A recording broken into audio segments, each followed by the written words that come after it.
All right, before we start today's show, I wanted to let you know about a new podcast from Gimlet Media called The Pitch. It's a show where real entrepreneurs pitch real investors for real money. The Pitch is a fascinating listen and takes you into the high-stakes world of business, wheeling, and dealing. Does not shy away from the nitty-gritty details of what it takes to make a deal and what happens after the pitch is over. So if you like that, check it out. Season 2 of The Pitch is just starting. Subscribe to The Pitch wherever you get your podcasts.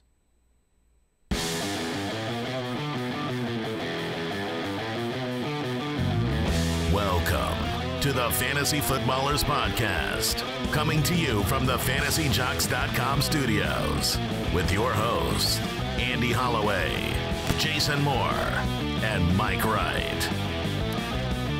Oh, back again in the building. The three most important members of the Fantasy Footballers are here. In a very intentional order, Andy Holloway, Jason Moore, and Jay Griz in the house. Mike is on the way back from a trip. We just got back from a trip. Whew. I just got back from a trip as well. Yeah, I was here locking it down with Brooks while you two gentlemen gallivanting across the country. We were gallivanting in New York City. New York City? Yeah, we had the Fantasy Sports Trade Association that all three of us attended last week. Went very well.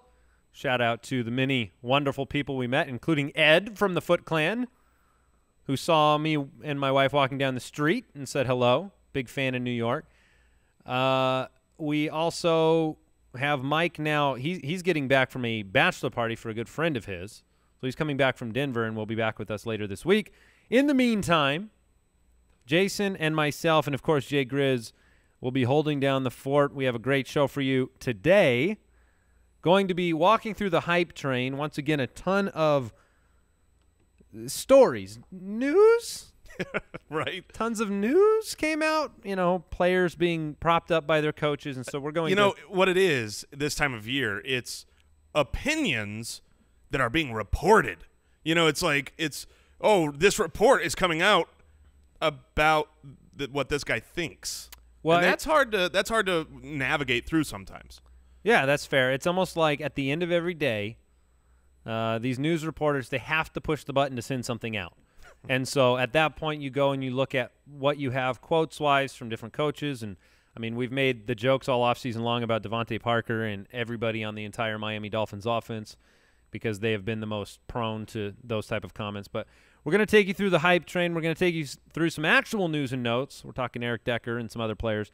And then we're going to get into the meat of today's show, some eye-opening statistics identified by us, by some of our writers. We're going to talk about the implications of these stats, and I think you'll be really, really interested in hearing these. Because it's always a very fun show. You know, sometimes those stat nuggets that pop out, you're like, what?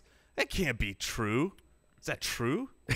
That's how I see some of these things when we go deep mining into data. That can't be true. Quick question of the day. This one comes in from Michael in Jacksonville, North Carolina. What teams do you believe will see sizable increases in fantasy production due to improvements on their offensive line? And I want to highlight something for people out there. The offensive line is very important. And if you looked at how Carson Wentz performed last year, weeks 1 through 4, weeks 15 and 16, there was something that he had going on in those 6 weeks that he didn't have going on in weeks 5 through 14, and that was Lane Johnson. And the passer rating, much better with Lane Johnson on the field. Threw half as many touchdowns per game without Lane Johnson, threw, I think, 3 times as many interceptions percentage-wise. So the offensive line is really important. We've seen some teams make an effort to improve their offensive lines this offseason. So for you, Jason, what team do you think will see the biggest fantasy production increase due to their offensive line improving? Well, I know you're going with the Cleveland Browns. I think that's a great pick. To me, it comes down to 2 teams outside of them. The Chargers, I think, made some good moves on their offensive line, some of which are just getting healthy, right? I mean, you don't always need to go out and sign the free agent. They also had a very good draft, fall in their lap, the number one guy that they were looking for. But the Broncos, to me, are a team that they're going from a position where their offensive line was so bad last year. Not a lot of people realize how bad the Broncos offensive line was. They get someone from the Cowboys' great offensive line. I think Ronald Leary will make a difference. Cowboys fans, as soon as anybody's gone, they're like, this guy, he's not that good. He's overrated. But, he's look, pretty good. Yeah, the Cowboys offensive line was pretty good last year. So I'm going with the Denver Broncos. Who benefits from that? Because that would have been one of the possible backfields to avoid on their last show. C.J. Anderson, Jamal Charles, I think you Devontae can also Booker. throw in Trevor Siemian. And like you said with Carson Wentz, when you've got a quarterback who is still younger, not an elite option, if you could protect him more, he had a few games last year where he was a top 5 fantasy quarterback option, but most of the time he wasn't because that's not who he is. But you give him the time with Demaryius Thomas, Emmanuel Sanders. I think it's just an overall offensive production. Could bode well for Demaryius Thomas having certainly a continued success, over 1,000 yards, 90 receptions last year. I am going with the Cleveland Browns, the lovable Browns.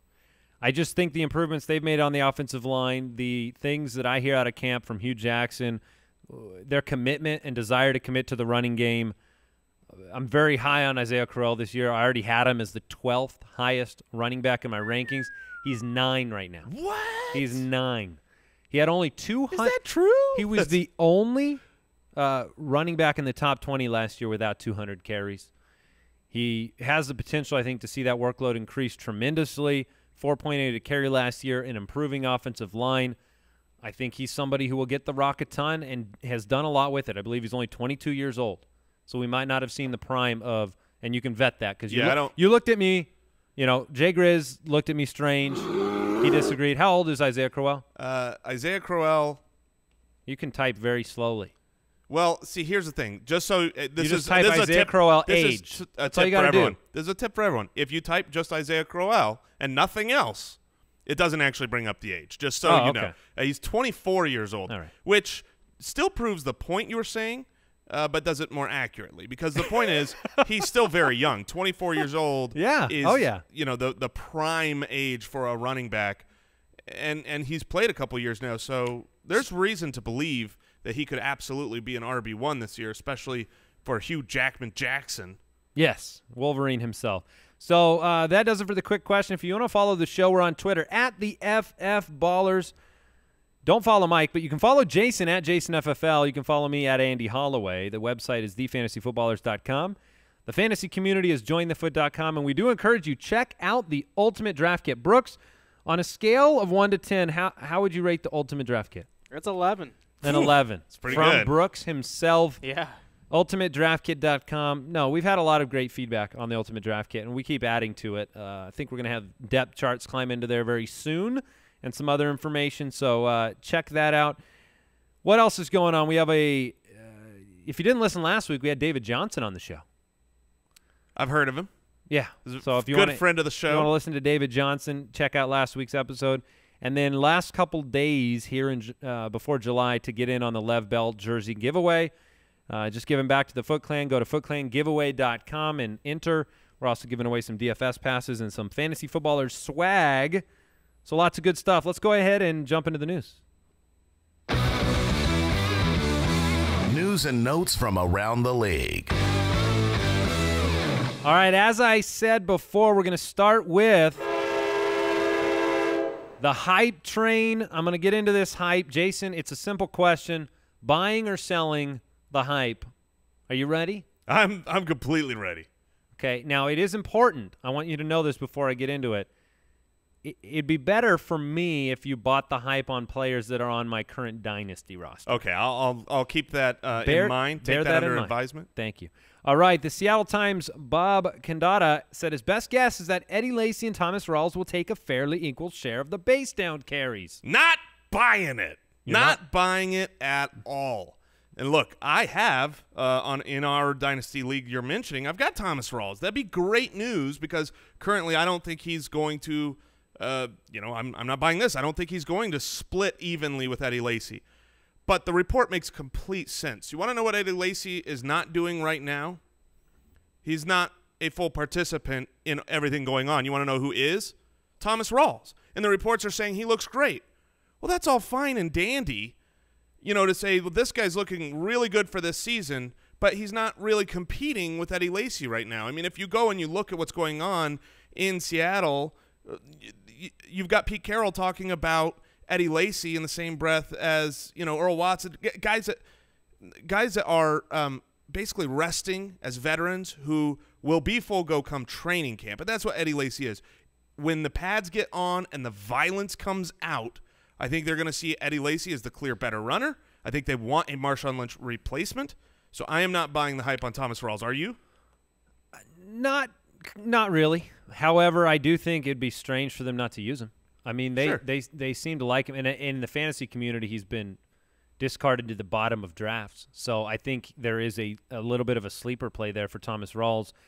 What this report does do is pretty much say, hey, CJ Prosise is going to be your third down guy. So I think that there is a role carved out for him that is pretty defined, and, hey, he'll have the opportunity to produce. Well, the nice thing is this should continue to hurt Eddie Lacy's draft stock and his value. Right now where Eddie Lacy's going, even based on what I said, I'm still not drafting him because there is the Rawls risk. But if he falls a couple more rounds in drafts, then I think you can get a starting running back for a team that desires to run the ball, in the middle of drafts. So the Rawls Royce is now the Rawls Risk?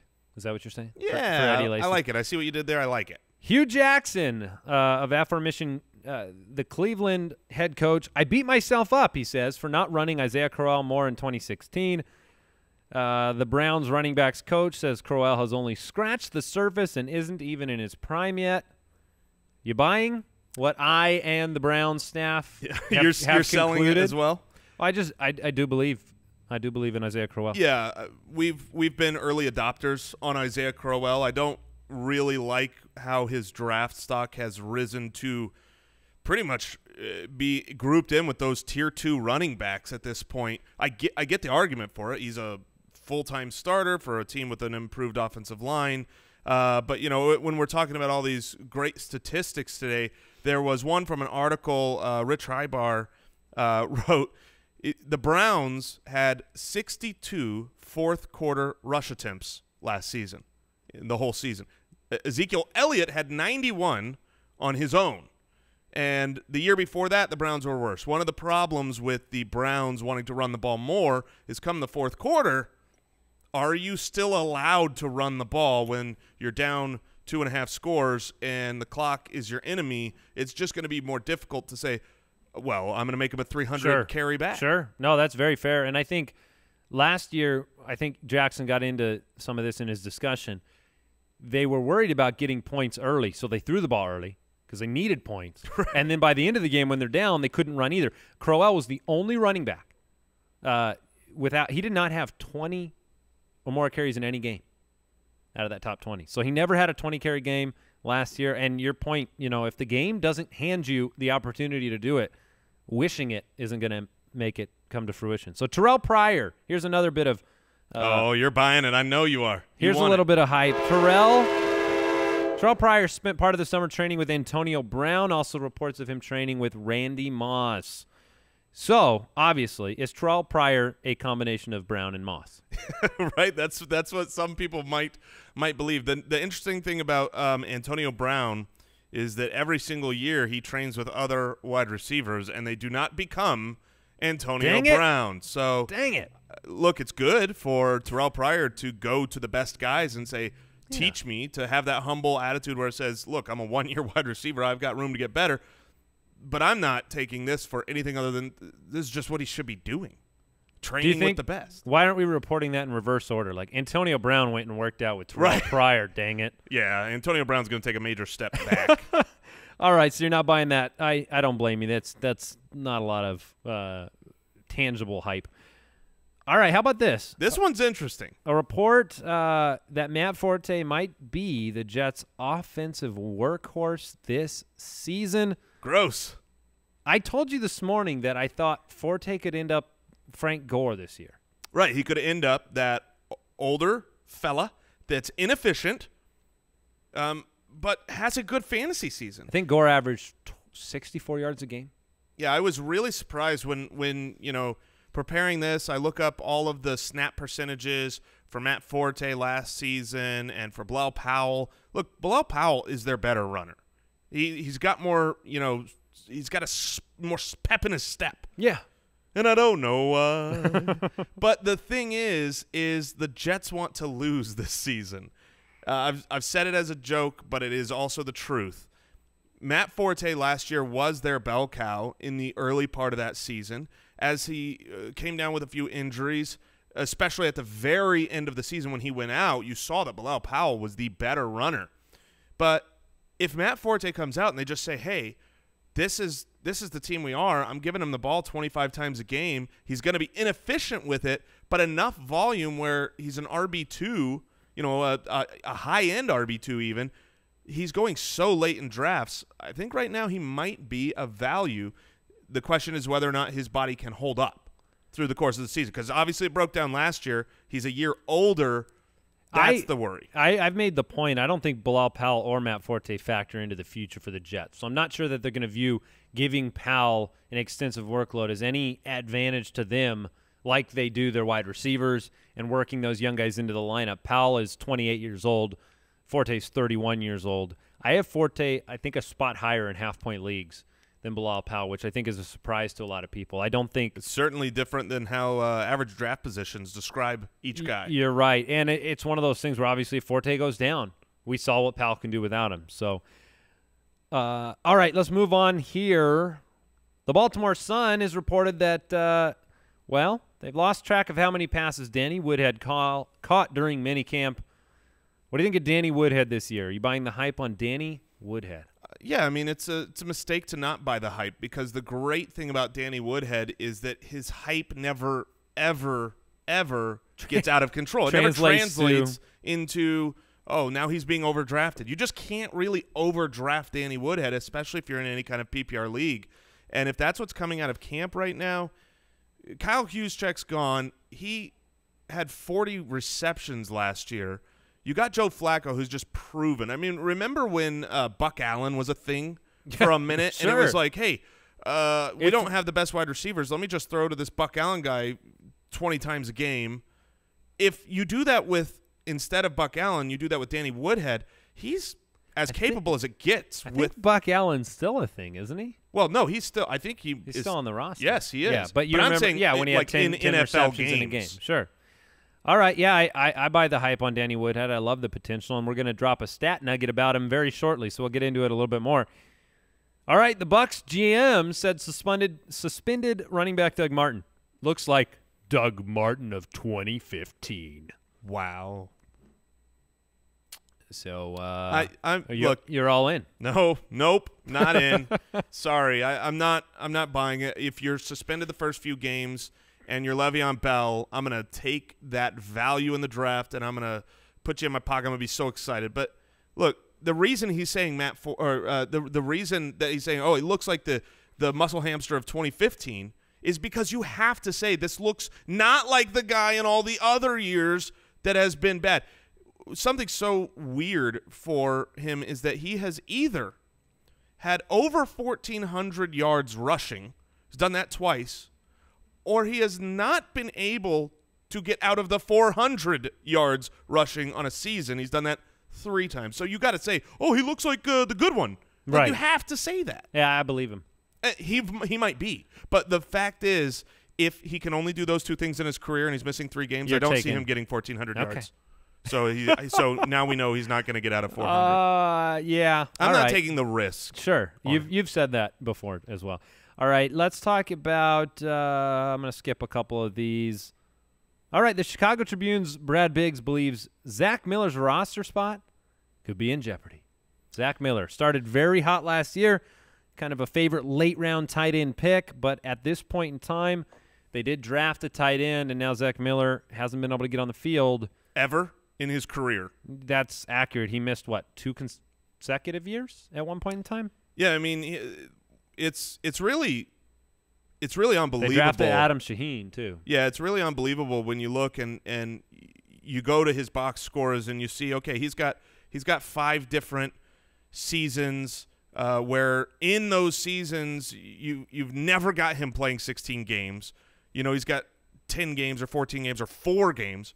But then you go, wait, he's only played 5 seasons. He was drafted in 2009. Do the math. Oh, he's missed entire seasons on top of this. And now, guess where he is right now? He's not in the practice field because he's hurt. So, yeah, I think you got to part ways at some point. Let the new young tight end take over. I think that's the smart approach for the Bears. I don't doubt that that's what they'll do. Before we go on to more real news, we're on to real news now. No more hype. We're going to real news. We definitely want to thank today's sponsor, Audible. I've used Audible for years. They were like the first audio listening that I loved to do. I had a commute and I didn't like the, I'm not that big into reading. Sure. But books are great. And so whether it was, C.S. Lewis or Harry Potter or whatever, they just have so many titles and you can listen to them. So if you're not listening to the Fantasy Footballers, Audible is a great alternative. And they've got some real cool stuff going on. Their first ever binge listening event. They're saying, hey, binge on all this Audible all that you can take, all that you can handle. A year of Audible right now for just $99. That's a $50 savings. Their annual membership normally retails at $150. The sale's going to end June 28th. So go over to audible.com/binge. Check out that URL. You'll enjoy listening to, endless audio. Every book you've wanted to listen to. It's a great way to listen. They even have celebrities reading some of these books. books. People who listen to podcasts understand the value of stories on demand. I mean, that's what it is. You're not subject to, I got to make this show. You just flip it on. It's very cool. Catch up on some reading. So go check Audible out. Let us know what you think. All right, real news. Eric Decker signed a 1-year contract with the Titans just before we left, I believe, $3.85 million. It was rumored he may go to Tennessee. He lives around there. So what does Eric Decker do now that he's a Tennessee Titan? I think he helps the offense as a whole. So when I look at what does Eric Decker do, it leads me more to believe this is good news for Marcus Mariota. Marcus Mariota now has, look, his number 1 weapon, Rashard Matthews, is still there, and all of a sudden he's the number 3 weapon. You have Corey Davis and Eric Decker. You still have Delaney Walker. You've got pass-catching running backs. So Marcus Mariota is looking, a little bit more interesting. I bumped him up. As far as Eric Decker himself, I know Mike's not here to say he believes Eric Decker, is a wide receiver too. And if that happens, you can't be shocked because you have the combination of Eric Decker has always been so efficient with touchdowns. I mean, he's that red zone machine. And then you have the unsustainable Hercules of efficiency in the red zone with Marcus Mariota. Maybe if you put these two guys together, maybe Eric Decker catches 40 touchdowns. What do you think? Doubtful on the 40 count. You and I have Decker much – we have him affecting Mariota more than we do buying into him as a 2. Mike has him at 29. We have him in – about 50? Right around 50, consensus 43 for the show.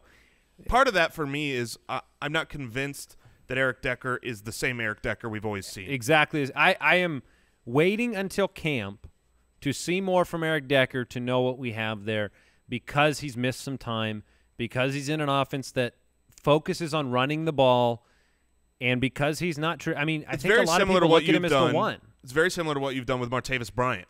You said for a while, took my time. You have to make sure that he's back, that his role's established, that he looks good in the OTAs. And he was down in your 50s. I think you moved him up into your 20s. If Eric Decker comes out in training camp and is fully healthy and is dominating there, then, yeah, I think both of us will move him up. For now, color me a little bit skeptical. All right. Derek Carr. Congratulations. Making some money. Sitting in the car. Full of money. How in the world do I not have that drop in there? Yeah. $25 million a year average. Getting paid. 5-year, $125 million extension. Congrats, Derek Carr. I think that's all there is to it. I don't think that we're going to extrapolate that to your performance on the field. I will say this. People don't know this. Oh, tell me. So I have Derek Carr at 14 right now. 12, 13, 14, somewhere around there. And I had moved him down from my top 10. And so somebody said to me, are you expecting a huge regression from Derek Carr? Do people realize that Derek Carr regressed from his first season to his second season? I don't think so, because last year was that MVP. Now, his efficiency, he's only had 6 interceptions last year, but his actual touchdowns and yardage numbers were lower last year, and I know he got hurt in the last part of the season, so he might have surpassed them. But Derek Carr did not take this, incredible, monumental leap forward statistically. I love Derek Carr as a pro quarterback. There are a lot of quarterbacks that I like that way that don't always automatically get handed a top 10 fantasy spot. That's my case. I just like guys like Kirk Cousins more than Derek Carr. So interesting fact, though, that he did not, last year wasn't a huge statistical jump up. He was just a little bit more efficient. And now you have Marshawn Lynch, and I do believe they're going to hand him the ball around the goal line. So I agree completely. Derek Carr even came out and said, we're not going to make the mistake of not running Marshawn Lynch on the 1, alluding to the Super Bowl taking that defeat out of the jaws of victory by running a pass play there. Yep. So, no, you're not. Jay Griz, do you have any opinion on this matter? Well, look, Christian Michael, injured reserve, setting himself up to move on to yet another franchise's practice squad. So I'm sad for Mike. For not Mike wants to talk about Christian Michael. Not all C the time. Mike, but actually. Oh, not C Mike. No. Mike, the fantasy hitman, right? Yeah. Sorry, Mike, your guy. I'm glad you didn't have to be here for this. But that's why he went done. away. He went to try to consoling himself in the woods. Any other news you guys want to get into? Brooks, you got anything for us? No, I can tell Jay Griz has been upset since you haven't mentioned his Twitter handle. Oh, earlier. man. Why don't you share his Twitter handle, Brooks? That's Jay Griz 1Z FFL at Twitter. Oh, man, that was you the confused worst. That's too much. I was the like, heck wait, out of so me. it's Jay, then J, then GRI. So wait, try it and one more it's time. Onesie. Is that like what you wear as a baby? You have to spell out a onesie. He's not happy. Oh, he's angry. All right. He's more Can upset. you spell it out for us again That's there, what I'll Brooks? do. JayGriz. It's Jay Griz FFL FFL. with one Z. Yes. Sweet. Got it. Got that he's gonna get at least one more follow based on that. All right, let's move on.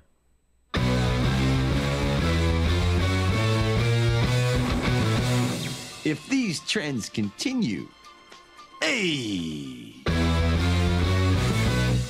All right, let's dive in. We have a number of stat nuggets. You might call them eye-opening numbers from last year, some things that we want to talk about, some things we think you'll be surprised about. But first, I have an important question.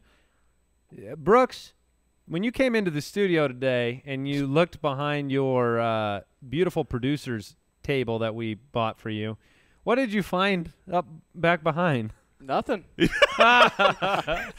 Some trolling going on. I want to say I love Amazon because you're able to troll your producer with incredible speed. Next day. Oh, yeah. Speed. Somehow, some way, we found a full 24 by 36 poster of Paul Giamatti. It is not the best photo It is Paul not like Giamatti has ever taken. No, there's no post-production on this photo. I did not know that he had been arrested at any point in his life because it's a straight mugshot. Oh, we tried to troll Brooks with it, and Brooks tried to troll us back by acting like he didn't see it, but it only lasted Brooks is about the half the best. day. Yeah, Brooks is the best. All right. Danny Woodhead ended up with one more top 7 PPR performance than Todd Gurley last year, despite only playing a game and a half. That's not nice to Todd Gurley. Well, Todd Gurley wasn't nice to fantasy owners, so you don't need to be nice to Todd Gurley. Full Danny PPR Woodhead, league, you're not taking Danny Woodhead above Todd Gurley, though, are you? No, Okay. you're still not doing that. Don't be stupid, Andy. Please, please don't be stupid. But for Danny I won't. Woodhead's sake, it's important to remember what he has done as a pass catcher, just in half-point leagues. If you look over the last 5 seasons, he was a top 24 back 5 seasons ago. He was a 16th back 4 seasons ago. He was a 16th? He was a 16th back. He was like that's kind of like he's got a 16-pack. Uh-huh. Then he got injured and was gone. Then he was a top 6 back. Sure. Then he got injured. So he's been a top 24 back or injured every season in the last 5, and that's for obviously a different team, different situation. But He can get it done. They need him, I think, for the Ravens. They believe in him. Sure. And the hype train is rolling. Oh, Cameron Meredith had more top 10 PPR performances than Demaryius Thomas, Alshon Jeffrey, and Brandon Marshall combined last year. What in the world can Cam Meredith be this season in Chicago? Think about that for a second. I'd rather not.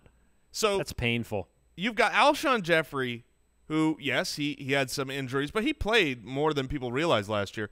Now, Alshon did not have a similar situation to Cam Meredith. He had the exact situation. He was on the same team. Then you had your boy Brandon Marshall, and, of course, Demaryius Thomas, one of the stalwarts over the last half-decade at the wide receiver position. Especially in PPR. Yeah.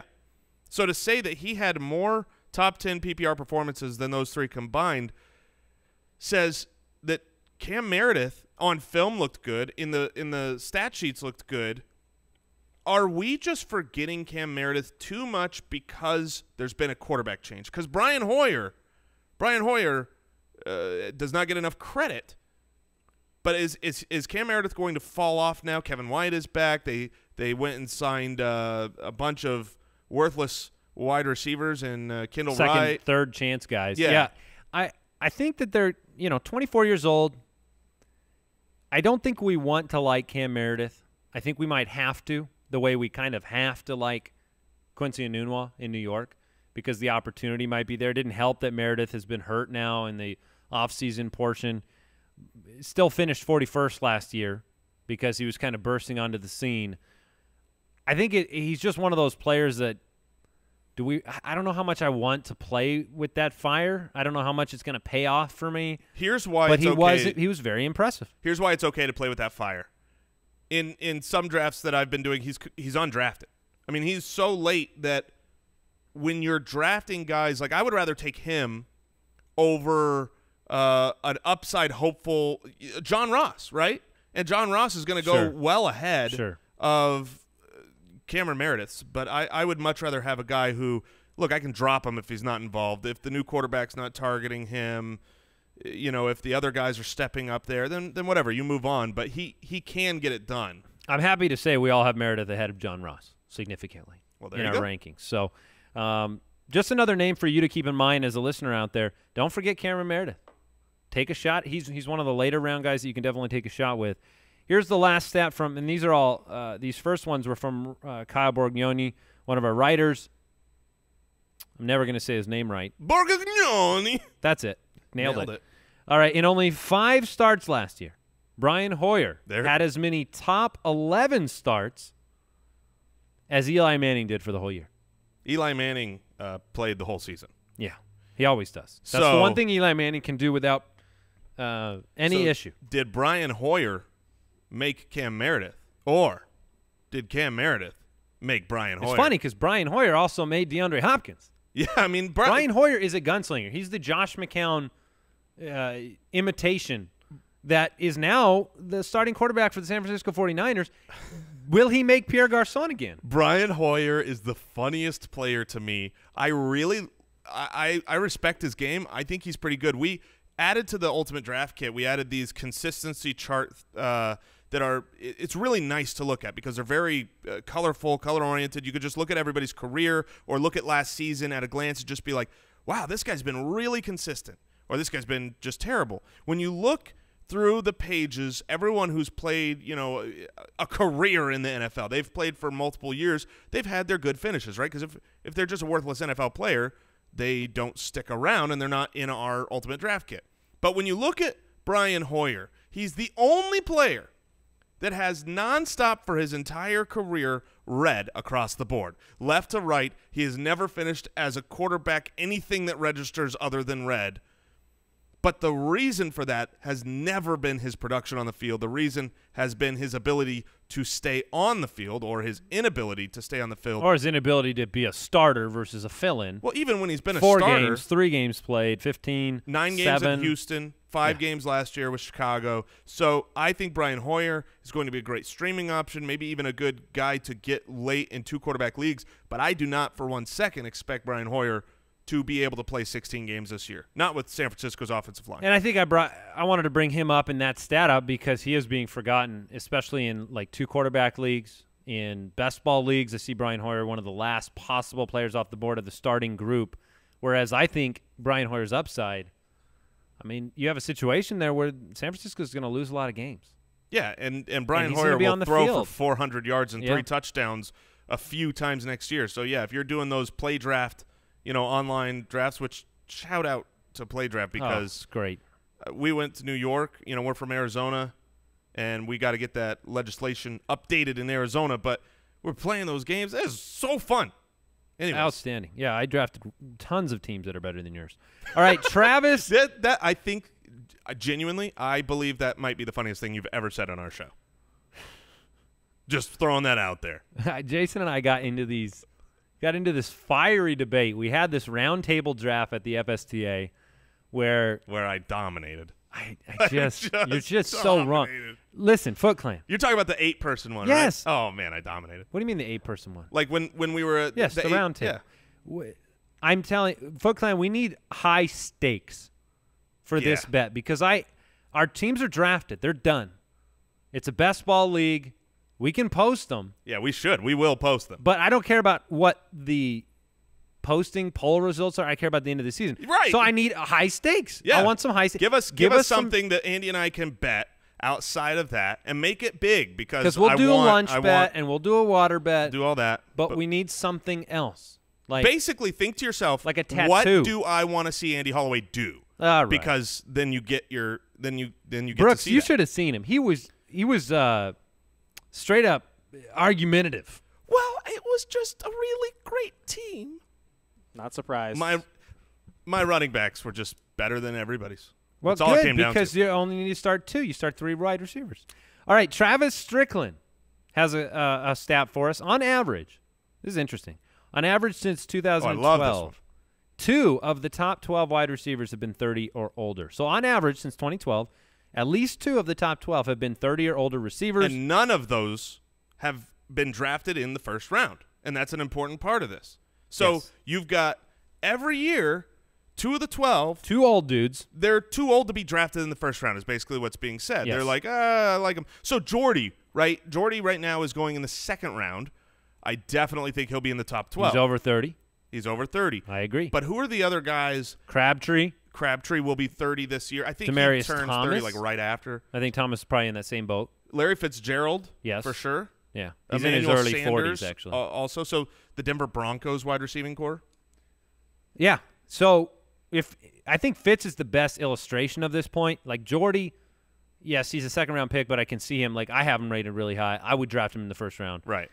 But Fitzgerald, I wouldn't, and most people wouldn't. And he could absolutely turn in, especially in a PPR league, he could turn in a top 8 performance. Well, if you look at how many carries David Johnson got last year inside the 5-yard line, he had 25 carries. That's a number over the last decade that is up with the absolute best, with the Adrian Peterson crazy numbers. And anything over 17 is a really, really good number. And I was looking over the last decade. When you've had more than 17 carries inside the 5, there's been 56 players that have done that over the last decade. And the amount of times that they have had that many carries again the following year or more has been twice. 2 times. 2 times is that. So that just says there might be a little bit more opportunities for Larry Fitzgerald when they get down near the goal line. History says David Johnson's not getting another 25 carries inside the 5, and that might be because, touchdowns go to Pro Bowl Larry. Yeah. No, that's fair. I find this next stat that we're going to talk about pretty interesting. Ryan, one of our writers. Ryan Weiss. Despite being top 5 in pass attempts every season since 2010, which, by the way, that was a long time ago now, the Saints have never had a 100-reception player. Say what? Now, in fairness, Jimmy Graham did catch 99 receptions once, but the fact is still true. It's still a fact, and it adds to one of the reasons why I don't have Michael Thomas quite as high as both of you guys. Yeah, I believe I have him the highest at 6. You do. I am a huge believer, firmly believe that he's going to be a 90 reception, 8-9+ touchdown guy. So, and that's very fair. But I look at Michael Thomas and I say, didn't face top DBs, The quantity, how high can it go? That was one of the reasons why I just don't have him guaranteed for that production. And I'm saying, I look at last year's numbers and I say, well, you know, can it go way up? What's going to raise? I mean, what's going to go way through the roof that guarantees him that spot? This stat kind of adds a little fuel to that. I mean, he had 92 receptions last year. So what? Does he catch 96 balls? Does he catch 99? Does he match Jimmy Graham? Or does he face coverage and have a regression of some sort? I think there is more risk there than I think people realize. Yes. I love him. I think he's an amazing player. I just don't know what the real ceiling is. I'm sad that his average draft position, it's baked in that he's going to produce, right? And there is risk with him. So when I'm on the clock and he's there, he's not usually the guy that I have been taking because you're already betting on him to repeat. I'd much rather take a Jordy to repeat who's done it over and over and over than a Michael Thomas. Yeah. But I am a believer, and I'm going to go ahead and say he's going to Marquise Colston it, which was not Jimmy Graham, but he had 98 receptions. So right there close. But you're not allowed to have 100 receptions. If you get to 99, they pull you out of the game, and they say we'll trade you to the Patriots. Yeah. All right, Michael Weinrich has this one for us. As what does this say? As total NFL rushing attempts fell for, by the way, the 5th consecutive year, 2016's 443 rushing TDs are second only to 2008's 478 rushing TDs. Is it an outlier? Yeah. Are the numbers for the rushing TDs were through the roof? 100%. 100%. LeGarrette Blount had half of those. Yeah, LeGarrette Blount had half. David Johnson had 20. I just said 25 rushes inside the 5-yard line. He was set up to succeed. Yes. Jordan Howard had a bunch too. Right. Yeah, that's a really good point. The Bears. Yeah, he's very bear-centered. Why didn't you get in on all the Cam Meredith and Brian Hoyer conversation? All right, I apologize. You don't got to get personal about it. Did you know that Jay Griz is now being featured?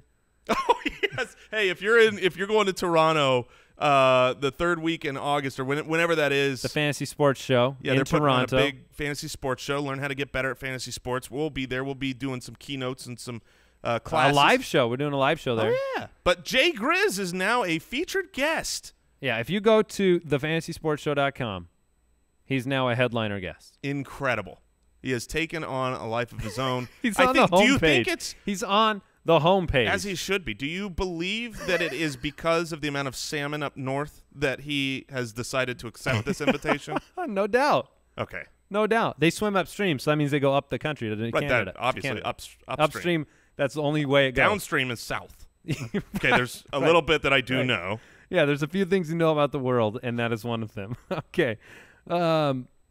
You were saying something about rushing TDs regressing when Jay Griz interrupted. If you look at the trends of the NFL, the NFL has become more and more a passing league, fewer rushing attempts, and then all of a sudden you've got this like downward slope on, if you look at a graph chart, and then all of a sudden it's a huge spike this last year. And if you look back far enough on the trend, you see previous spikes like that. And the following year, it gets right back on the trend line, which goes under what it was, the year prior. Does that have anything to do with pass interference calls? It very well could. Yeah, I haven't vetted that, but that'd be something to look at, Brooks. Pass interference calls in 2016, balls being placed at the 1-yard line, opportunities. It's interesting, but it does look like an outlier. Raiders. Yeah. So I guess what that means is, coming off of the heels of last year, you won with the running backs, with the stud running backs. And we as a entire, all of the home leagues out there, we're going to possibly overvalue the running back position too much. Or we probably won't overvalue, because I don't know if you can overvalue the true elite running backs. But what you do end up doing is you end up sleeping on great wide receivers because you think the average running backs are more important. At that point, you don't. You get as many of the elite running backs as you can, but then don't go crazy, because this is still a passing league. And what you saw from the top wide receivers this last year was also kind of a dip in their touchdown performance, and I think it was just an outlier. All right. I want to talk about Tevin Coleman. Tevin Coleman. You might not be singing after you hear what I have to say. Tevin Coleman on 31 catches averaged 13.6 per reception.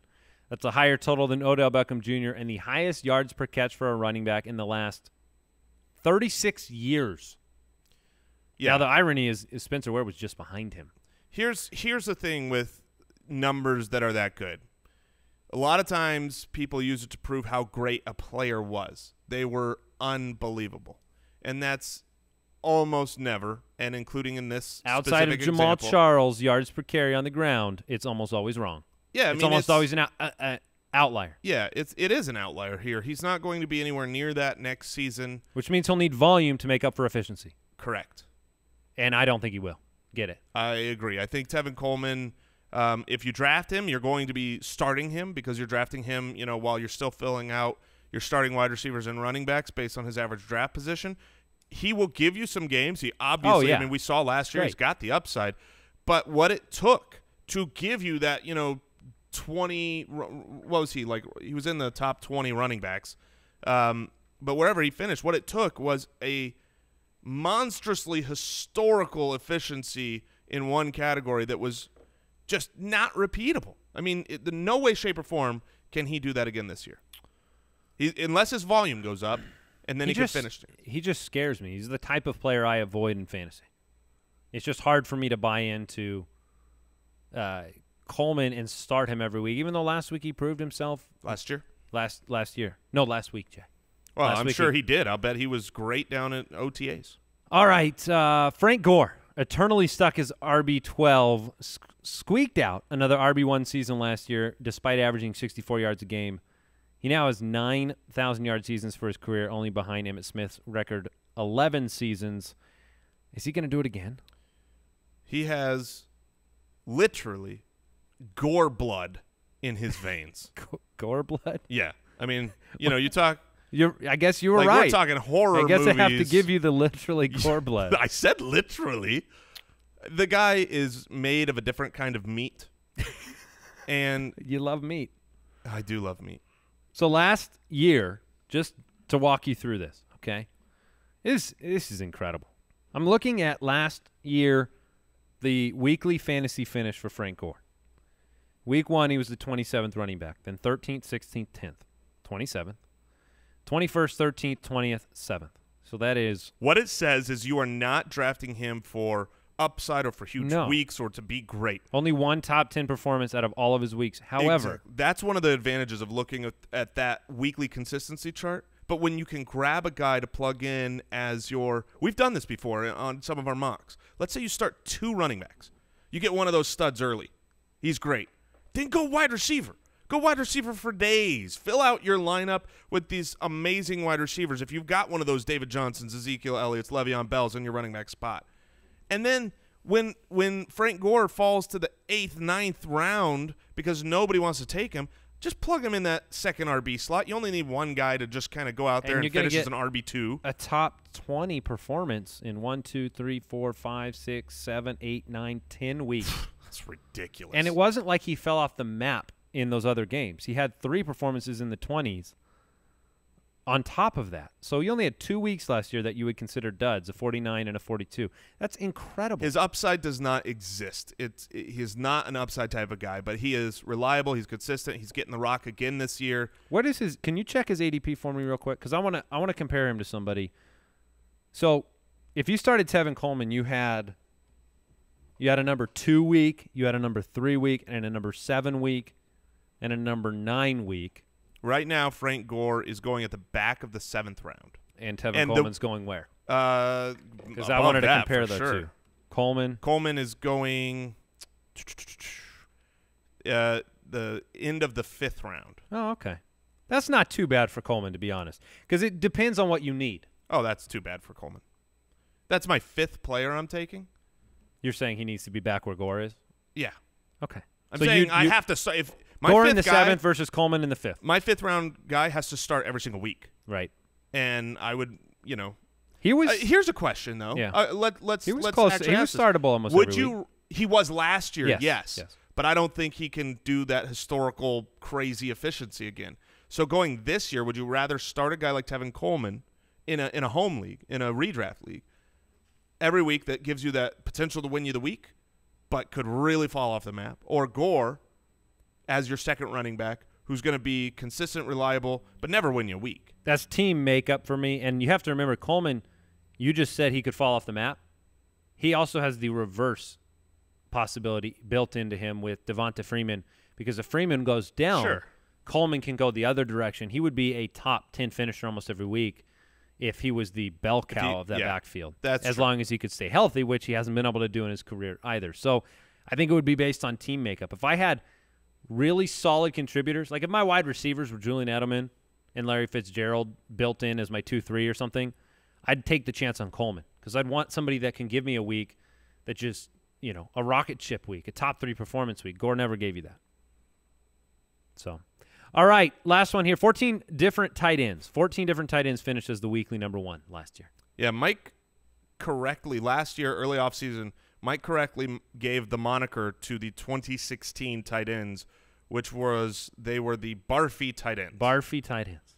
And, I mean, we saw They were that. the Barfy tight ends. Last year, not only were they Barfy in that they were unreliable and different guys up and down, but the entire – the tight end corpus, if you will, was just down over every year prior. And part of that was because Gronk and Reed, the 2 best fantasy producing tight ends, missed, significant amount of time. Reed, Eifert, and Doyle were the only players to repeat as number 1 throughout the year, which means that the number 1 tight end in production, Travis Kelce, never repeated as a number 1 over the course of a week. So he only finished as the weekly number 1 time. Just 6 top 5 finishes. I think everybody is on the Travis Kelce train now because of Macklin leaving Kansas City. And then you had Kansas City firing their GM this week. Yeah, that was So I didn't know what to make. Like, my initial impression was, if Andy Reid has control of this organization and the GM had control over these draft picks, what does that mean for Mahomes and Hunt versus the existing regime, his loyalty to Alex Smith, Spencer Ware? From my understanding, I think that they had a singular vision. I don't think it was a vision problem. Yeah, right. It was a contract problem. Yep. Whether that was power or money, I'm unsure. But that means to me, whatever we thought they were doing in the draft, what it looked like they were heading towards their future, that doesn't shift. The immediate scare was that, but it does not appear to be a difference in vision. The only thing, like Dorsey was great, and the only thing I could say that you could count against them is they're in a very bad cap situation, which may have forced their hand on the Mahomes and moving towards the future. But Kelce, I just don't think he's guaranteed to be what you want him to be this year. That's my problem with Kelce. And I do. I still have Greg Olsen higher than Kelce. Yeah, I really like Kelce this year. The only thing Would I don't you like about to Kelce, make an early Kelce Olsen? Water bet? Oh man, that's tough, but sure. I don't Water bet. see. This one is not a locked and loaded. Look, Greg Olsen has been Which is rare for you not to make the bet that only you can win. right. That's always the goal. That's your goal in life. But I do believe, especially with Jeremy Macklin leaving and what we saw Travis Kelce kind of develop into. Sure. And especially, I haven't said this in a long time, but if you look at the opportunities that Kelce got inside the 10-yard line, and I went and I watched every single one of those opportunities snap by snap, he was missing about 3 touchdowns that he should have had. So I believe the way that they used him was more valuable than what ended up in the box. Jason has Travis Kelce at 3 behind Gronk and then Reed, followed by Jimmy Graham and Greg Olsen. I have Kelce at 4, following Olsen, Reed, and Gronkowski. So there is not really there's no strong difference in opinion in terms of production other than the fact that I think Greg Olsen is just being undervalued. I was going to say Greg Olsen is a better value right now in fantasy leagues, I'm sure, because whenever a guy finishes number 1 at anything, he's usually overdrafted unless he is. Well, it was Olsen last year, probably. Yeah, well, Olsen was. See, here's why Olsen wasn't overdrafted. Because the Olsen owners that were smart, that drafted him, they got that unbelievable first half of the year, and then they traded him to me like a jerk right on his bye week when he fell apart and sucked the last half of the year. We've got a bathroom with Greg Olsen's picture on it. If we had an episode of the Fantasy Footballers Cribs, Jason would walk you through the office, and we have 2 restrooms in here, which is the Jeff Fisher restroom, and the Greg Olsen restroom. That one is solely my doing because Greg Olsen pooped all over my team last year. And so now I poop all over his room.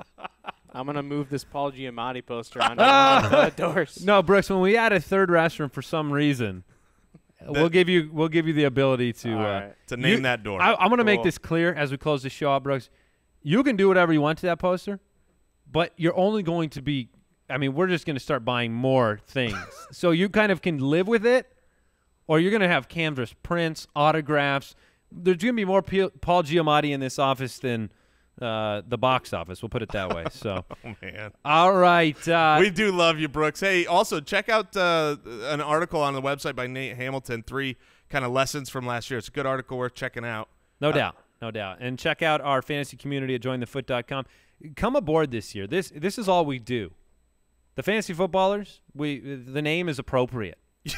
This is all we do 7 days a week. Brooks works 8 days a week, but we work 7. And all we do is fantasy football all the time. We try to facilitate a community that not only teaches you how to win, but helps enhance your experience, helps you have a better league, be a better commissioner, have a better strategy of your own. We don't just tell you what to do. We try to equip you. So check it out at jointhefoot.com. Hang with us. Mike will be back. Mike will be back on Thursday. Jay Griz, chill out, and we will catch you then. Check out fantasyjocks.com if you need a trophy. Use our code footballers. We'll catch you later. Thanks for listening. Thanks for tuning in and subscribing. Goodbye. Thank you for listening to another episode of the Fantasy Footballers Podcast. Join our fantasy football community on jointhefoot.com and follow us on Twitter @TheFFBallers.